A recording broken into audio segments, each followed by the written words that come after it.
So in this video, we will be looking at coping with stress and the different approaches to do that. But first of all, regardless of coping techniques, the reality is that some people just seem better at dealing with stress than others. And thankfully, this is something that research has looked into. And in particular, there was a study in 1985 that was looking at resistance to stress, and it found that there were three things that improved a person's resistance to stress. And they are hardiness, social support, and regular exercise. Okay, the three things that seem to act as protective factors against the effect of stress. Not meaning you won't get stressed, but they help protect you against the negative effects of stress. Now, social support and regular exercise are hopefully things you've heard of before in terms of managing your stress, but hardiness might be something you've not heard of before. So hardiness is a set of personality characteristics that make a person more resistant to the negative effects of stress. So again, they still get stressed, but they're more resistant to the negative effects of stress. Or in other words, it's the ability to endure difficult conditions. This is actually linked to the concept of resilience, which is the ability to survive or thrive in the face of adversity. But with resilience, we kind of think of that as something we can build. And yes, to some extent, we can increase hardiness, but for the most part, it's thought to be these personality traits that we have. And in particular, what research has found is that people who have high levels of hardiness tend to share these three C's in common. And we'll go over these. The first is commitment.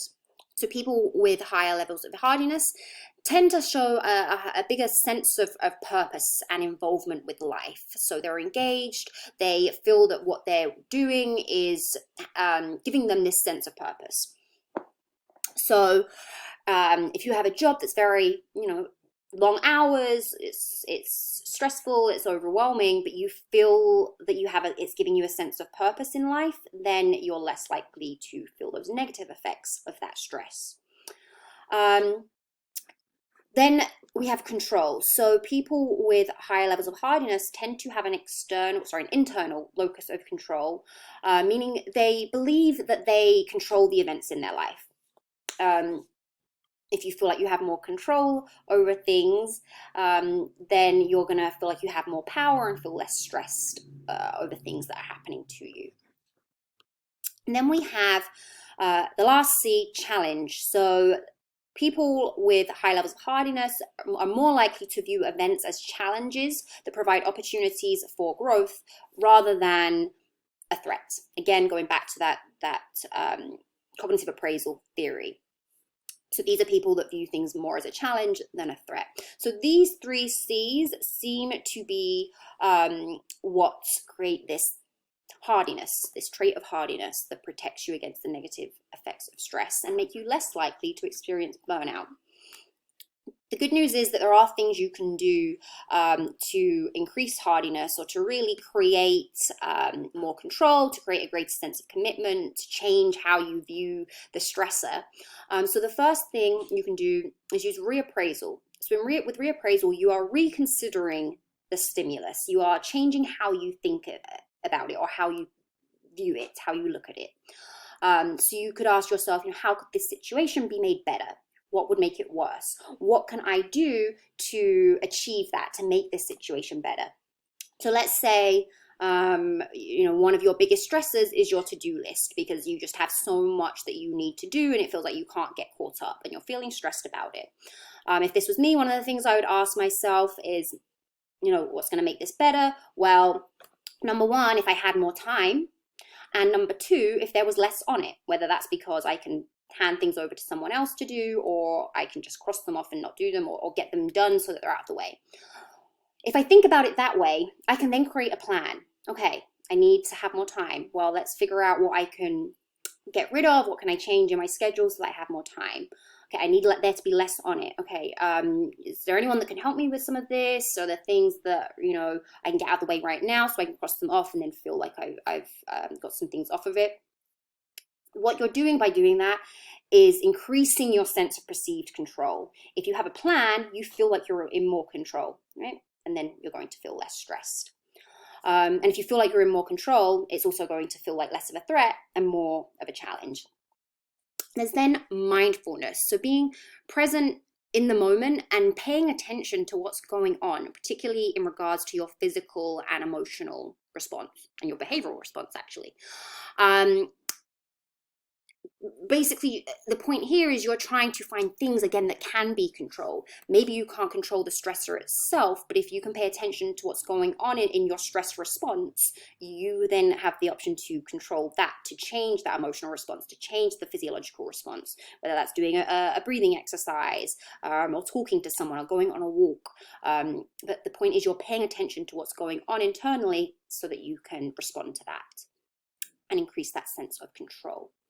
And then finally, find meaning. So again, you're reevaluating the situation and you're looking for meaning in it. What can I learn from this experience? Yes, this is stressful, but what am I learning about myself? What am I learning about the stressor and how I can overcome this in the future? So you're finding essentially the silver lining in the situation, which is going to decrease that sense of negative emotions and stress connected to the stressor. If you're able to find something positive about it, and change how you think about it. Okay, so there are two approaches we can take to coping with stress, which are problem-focused coping and emotion-focused coping. Problem-focused coping is when an individual attempts to manage or alter the problem that is causing them to experience stress. So it's when we are proactively addressing the problem or the stressor itself. Now, in order to be able to take this approach, you of course first need to be able to identify what the problem or the stressor is. At that point, you would then need to consider what are the possible solutions and what are the associated costs and benefits of those solutions. And at that point, you can then choose how to respond. Even if you are able to identify the stressor, it doesn't, of course, mean that you're necessarily going to take this approach. Whether or not you take this approach will partly depend on whether you perceive the stressor as something that you can control or not. So it might be that the stressor doesn't have a simple solution or any solution. It might be that there is a solution, but you're unable to think of it. Or it might be that you have ideas, you have possible solutions, but you don't have confidence that those will actually work. In which case, you're going to feel like you have less control over it. So you primarily see people take this approach when they feel that the stressor is controllable in some way. They have the power to do something about it. Then on the other hand, we have emotion-focused coping. So this includes efforts to change or reduce the negative emotions associated with stress. So here you are trying to treat the symptoms of stress, not the cause of the stress. So you're not trying to change the stressor in any way. So this can include things like avoiding the stressor, maybe you're minimizing it somehow in how you think about it. Maybe you're distancing yourself from the problem in some way. Maybe you're trying to find something positive about the stressor, again, changing how you think about it, and that's going to change how you feel. So it includes how we think about it and changing how we think about it, but then it also includes things like relaxation techniques and other various stress management techniques, because those, of course, are aimed at changing that stress response, changing how we feel in response to a stressor, rather than the cause of the stress.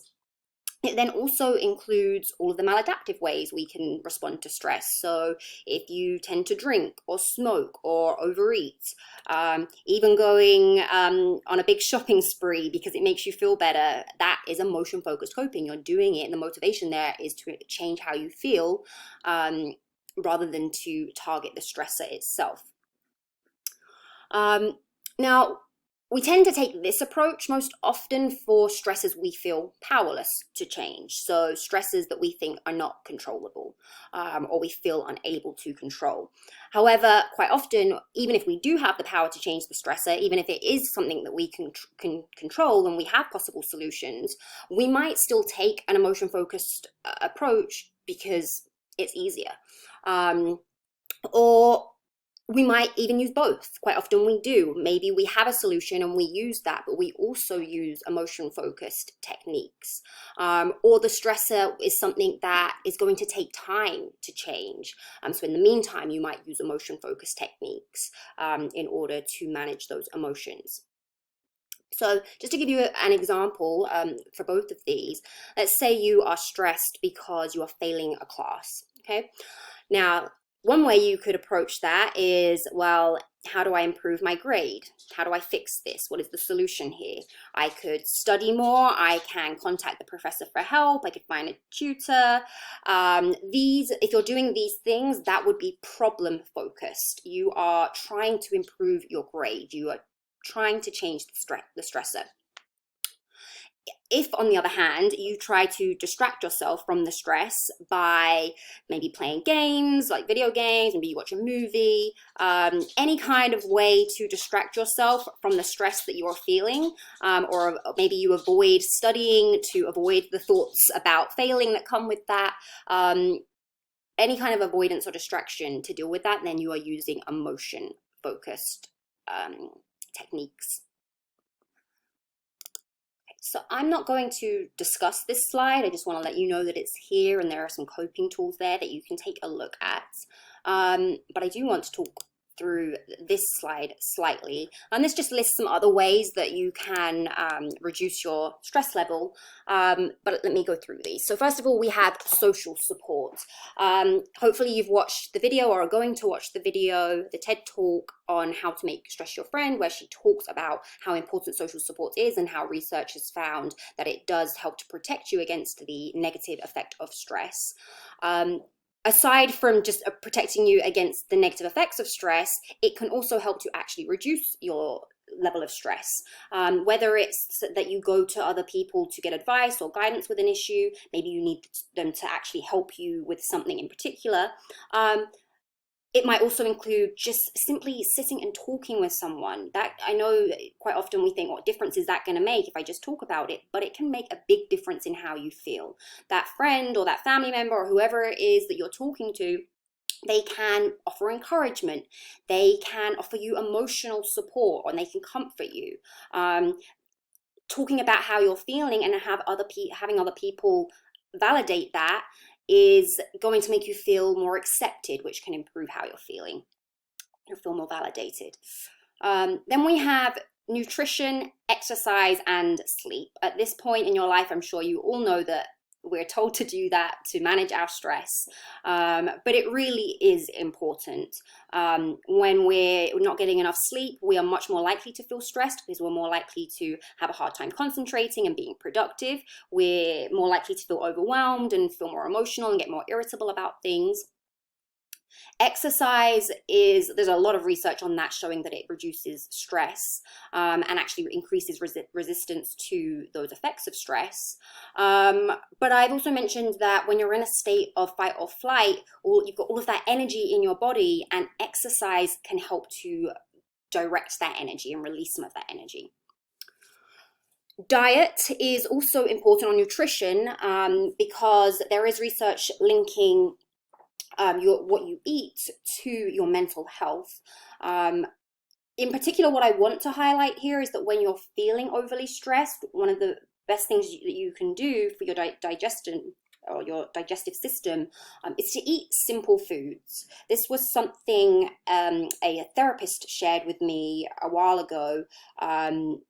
Because when you're feeling stressed, remember, all of your blood is going to the extremities, it rushes away from your stomach, and your body is already trying to just deal with the stressful situation. The focus isn't on digesting food. So the best thing you can do to make it a little easier on your body is eat simple things that your body can easily digest. Take breaks. I know that can be easier said than done when you have a lot of work and you're really motivated to get it done, but it is important.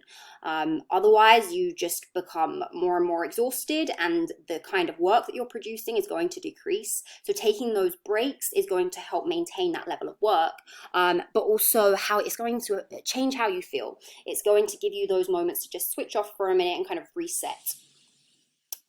Set boundaries. This is a huge one, and this is actually something that it's taken me a long time to learn to do. I've always been someone that, you ask me to do something, I'm probably going to say yes, and I'll find a way to do it. But I've realized over the past few years how important it is to say no. Whether it's just because you have too much on your plate and you just can't take any more on, or whether it's because it's something that you don't really want to do. That's okay. You are allowed to say, I don't want to do this, or I've got too much on my plate, or this makes me feel uncomfortable. That is really important, because when we don't set boundaries, or we take too much on, or we're trying to meet everyone else's needs, then we're not looking after ourselves. We don't have enough time for ourselves, and we start to get frustrated, and we start to resent those people that are putting those extra demands on us. So it's really important to set those boundaries and know that that's okay to do that. Make time for fun activities. So just in general, schedule time for yourself. It will make you feel a lot less stressed. And I say that knowing what a difference that makes. Like I said in another video, with my experience of burnout, I wasn't making time for any fun activities because I thought I didn't have time, and that I would end up feeling more stressed if I did, because I wouldn't be getting my work done. And once I shifted how I thought about it and started actually making time for fun activities, not only was I still able to get all my other work done, I felt better. I felt less stressed. I felt like the workload I had was more manageable. Which maybe seems a little counterintuitive. If I'm spending more time on social things, how does my workload feel less? It felt less overwhelming. My mental state was changing. It wasn't that my workload was any less, it just how I felt about it changed. Prioritize. This also has helped me a lot. I love to-do lists. So every day I have my huge to-do list for kind of everything, and then I have my weekly to-do list, and every day I'll sit down and I'll put together my daily to-do list, and I will prioritize. I will figure out, okay, what do I need to get out of the way first? Now, I'm not saying you have to make to-do lists, but it's a case of prioritizing